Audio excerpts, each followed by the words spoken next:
the station that's on your side. This is News 12, NBC 26 at 11. We're essentially functioning in a triage and disaster mode. That is the description tonight from AU Health as the hospital fills with new COVID patients and puts a lot of elective surgeries on pause. Also new at 11, University Hospital evaluating and delaying some of their elective procedures, requiring overnight stays as well. They tell us that's due more to a shortage of nurses than it is having the beds available for patients. At last check, though, AU has 98 patients in the hospital with COVID. 10 of them are kids. University Hospital reporting 110 patients hospitalized with the virus, 10 on ventilators.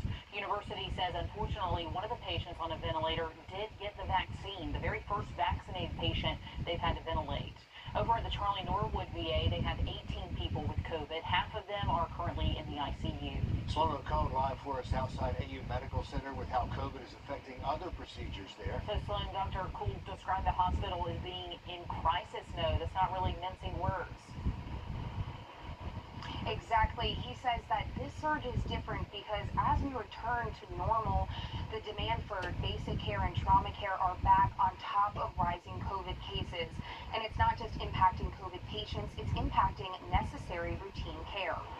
The level that we're at, we're essentially functioning in a triage and disaster mode, and that it is starting to impair the care of routine healthcare. This surge is not just impacting patients with COVID. And my biggest concern is that we still haven't caught up from the last couple of waves. So we still have people that have deferred routine cancer screenings, have put off surgeries, have put off their mammograms, have put off their routine health care. AU will prioritize any surgery where a delay would be harmful to the patient and those that do not require inpatient beds.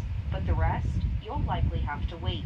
Balancing normal healthcare, trauma patients, and this surge puts a major strain on our healthcare workers. Incredibly tired, they're frustrated by the disinformation that is being continually spread, both about the vaccine as well as the disease.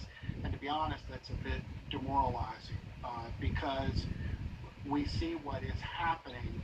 An emergency department overflowing with more patients than open beds. Now, to create more room, they're exploring their disaster plan, where an area in their family medicine clinic will be additional emergency department space.